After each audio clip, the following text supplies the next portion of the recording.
Welcome.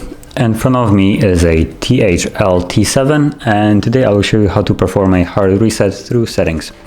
So we'll begin by actually opening up the settings, and you can do it by either finding it right here in the apps, which is right here for me, or by just simply pulling down the notifications, and it's going to be primarily right here always.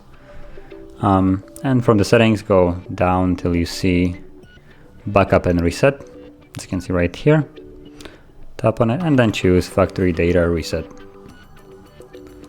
Right here you get a little warning what we'll do. Tap on reset phone and erase everything, and let the phone basically begin removing all personal data. So this might take a little bit, so just be patient, and I'll be back once it's finished.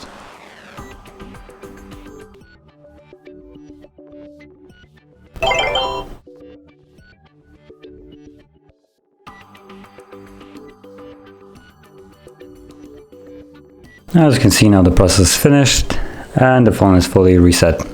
So if you found this video helpful, don't forget to hit like, subscribe, and thanks for watching.